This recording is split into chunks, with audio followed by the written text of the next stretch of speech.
heiti ég og ritstjóri Síma.is og ég ætla að fjalla stríðið sem í gangi á snjallsímamarkaðnum. Það geisar mjög öflugt stríð þar á markaðnum og markaðnum sjálfur umbreytast rosalega hratt og nýir aðilar að koma inn. Já, ekki beint nýir aðilar, heldur aðilar sem við þekkjum öll úr einkatölugerunum, PC-gerunum. Lítil fyrirtæki eins og Microsoft, HP, Apple hafa öll rutt sér inn á þennan markað og eru oftar en ekki með aðra hagsmuni að brjósti heldur en að selja síma. Google til dæmis ekki í því að selja síma mikið, heldur aðalega að reyna að selja auglýsingar. Já, þá tekjur auglýsingar. Sama gildir með Microsoft og svo HP var að reyna að tengja stórfyrirtækin sín við fyrirtækin sem gekk í rauninni ekki upp í miður og er núna búið að senda WebOS út í að bíta gras. Markaðurinn breytist alveg svakalega þegar að iPhone kemur út 2007, janúar. Í byrjun ársins 2007 þá Nokia með yfirgnæfandi markaðshlutdeild í snjallsímatækjum, eða snjalltækjum, 61% og þar á eftir kom BlackBerry, þetta ekki Microsoft með 13% með Windows Mobile og Windows CE sem fæstir muna eftir og BlackBerry eða frá RIM og svo var þarna flokkar sem annað sem líklega stærsti parturinn Palm sem nú því miður dauð. Á þessum tíma voru samt sem reyndar ekki að seljast þetta rosalega vel, þeir voru ekki svo alveg vinsælir en það hefur breyst alveg allsaklega í dag og líka markaðshlutdeildin. Á örskum tíma nýr aðili kominn inn með Android styrkjafið, það Google, sem eru komin í 51% markaðshlutdeild markað í dag og sagt að þeir virki 500.000 tæki per dag inn á Google Android-kerfið. Apple kemur þar á eftir með hinar ótrúlega vinsælu græjur iPad og iPhone sem eru vel þekktar á öllum vestrænum markaðnum, kannski ekki eins mikið annars þar. Og Nokia lifir ennþá einhverju lífi í 3. sæti með 12% en þess ber að geta að þeir eru samt sem áður selja flest símtæki talið með venjulega farsíma, heimska síma, dumbphones. Það var með 30% markaðshlutdeild ennþá daginn í dag. Microsoft hefur því miður dalað síðan 2007 og komin í 2% en þeir eru núna að reyna að vinna verðum að því að koma sér aftur inn á markaði með 9 styrkjum.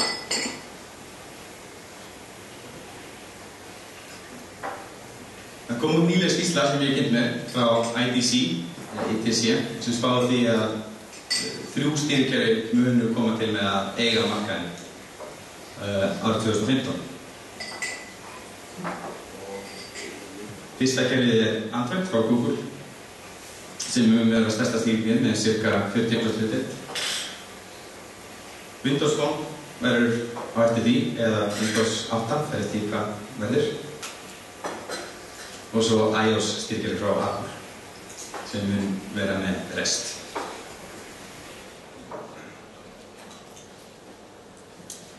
Förum aðeins yfir hvernig styrkjari virka og hver eru svona helstu kostur og gallar. Android kom bara mjög nýlega á markað og hefur á 3-4 árum náð ótrúlega miklum vinsældum. Styrkjari að mestu leyti frýtt fyrir framleiðendur sem framleiða farsíma og því fyrir þá að nálgast kerfið.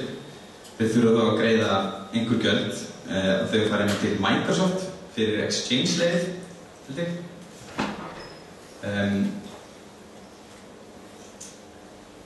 Styrkjarið þróast mjög hratt, tekur miklu breytingum mjög skömmum tíma og það komur margar útgáfur innan við 1 ári. Það fullt af símtækjum til í öllum regnbogarslitum með þessi myndavél og örgjara og minni og skjá og stærð. Og Google setur eiginlega nánast engar kröfur hvað farsímaframleiðendur þurfa að gera. Út frá þessu má svona benda á ákveðna galla. Símtækin sem komið út oft mjög léleg með lítið minni, lélegum mörkurum og nánast ónotæðir og gera rauninni andlitsstyrkjörinu miklu meiri skaða en náttúrulega gott.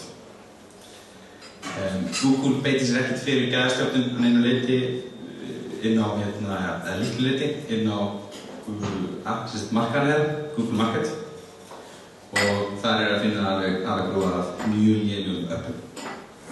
Einnig það mikill ókostur fyrir það sem þróa app fyrir Android að það til og margar útgáfur af stýrikinu sjálf í umferð sem dreif á mikið niður.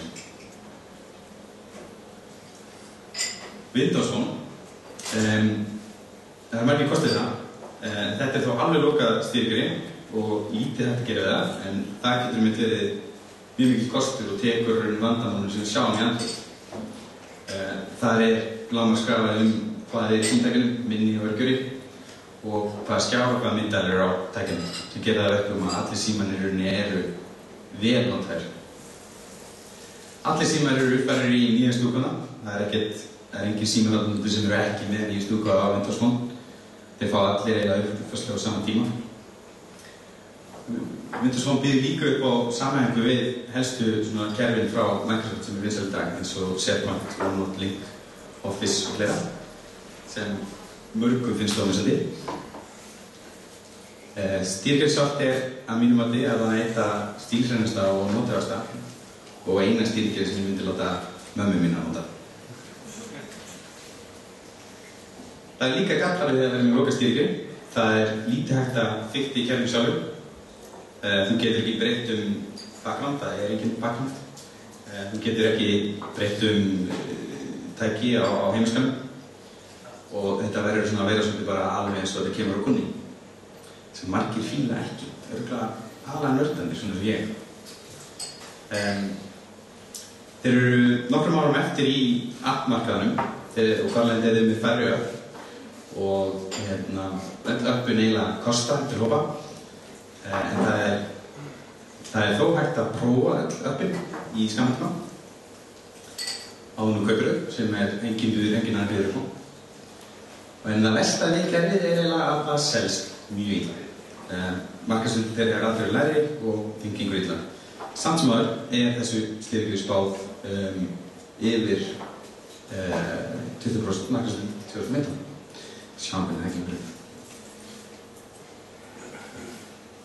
iOS.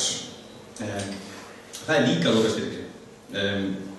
Eins og stýrikeri macOS frá Apple. Og lítið hægt að eiga við það, en þeir eru hins vegar með opinn markað fyrir apps. Það gengur mjög vel þar, einna best, og eru komnir lengst af öllum sínum samfélagsmiðlum. Þú finnur þarna alveg fullt af leikjum, og þetta orðið svona svolítið leikjastýrikeri, finnst mér. Langflottastu leikina finnur þið þar. Og stýrikeri er mjög skilrænt og notætt.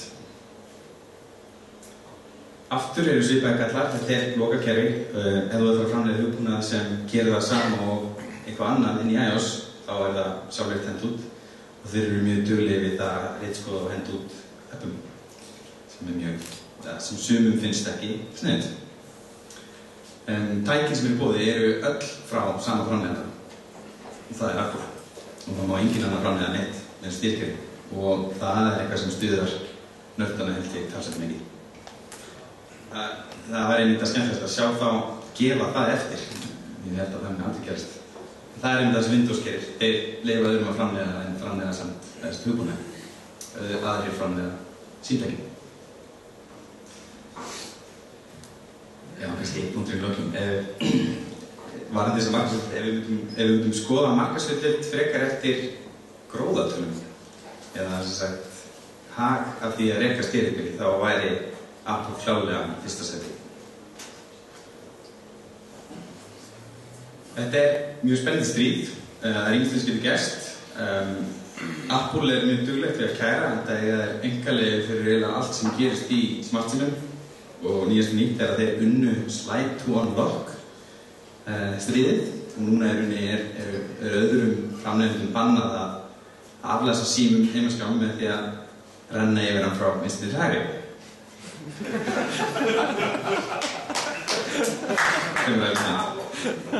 Annars svona á móti sem ég var mjög gaman að Apple fer oft á stað með nöfn á vörum sem nú þegar skrásett vörumerki einhvers staðar. Og fyrsta skipti lentu þeir illa í því. Núna er búið að banna iPad í Kína í einni borg, þar sem þeir töpuðu patentmáli. Það einmitt framleiðandi þar sem heitir ViewSonic sem hverjir hérna getur þekkt, sem eiga einkaleiði fyrir nafni. Eiga vörumerki í iPad í Kína. Og núna búið að rífa iPada úr öllum verslunum í Kína. Þannig að þetta fer í báðar áttir, þannig að maður þarf að passa sig. Ef maður ætlar að bögga framleiðendur, þá lendir maður í böggjum.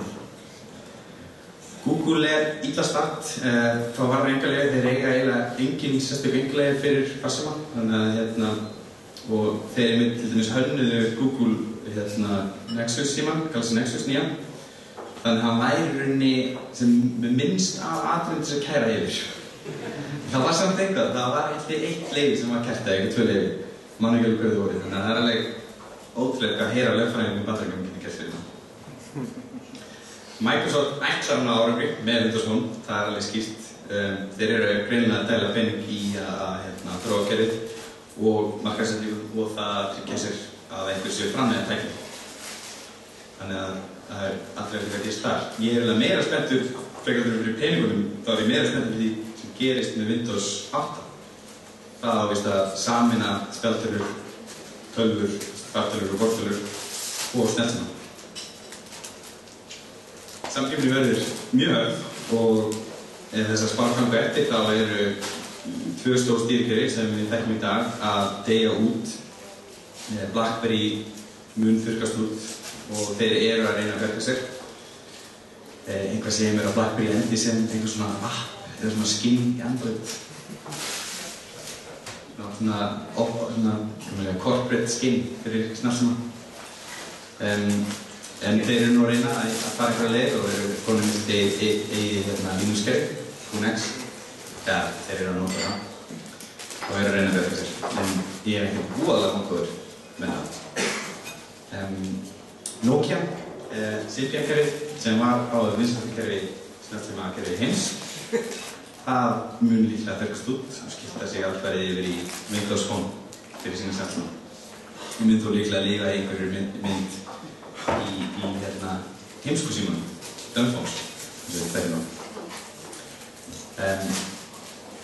Já, en mjög svo þess að taka smá könnum svona að ég klára. Hversu margir hér nota Apple snjallsíma? Ok, mjög margir. Hversu margir nota Android? Ok, fleiri. Hversu margir nota Windows Phone? Nokkur hérna.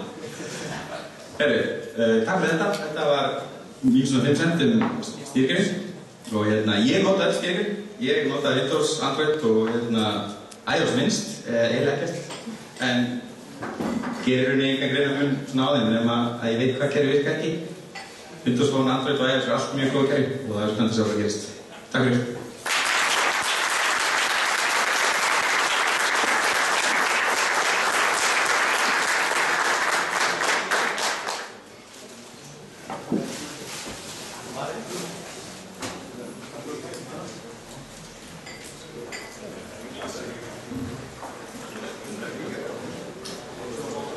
Já, þessi voru að koma þá bjór á borðum, bjór á barnum og snakk á borðum. Næsta dagskrá fyrirlestur frá Pétri Rúnari, sem vefmálunum hjá Vodafone. Hann nýlega fór í gegnum ferli að hanna og kaupa og hann framleiða hérna. Gjörðu vel.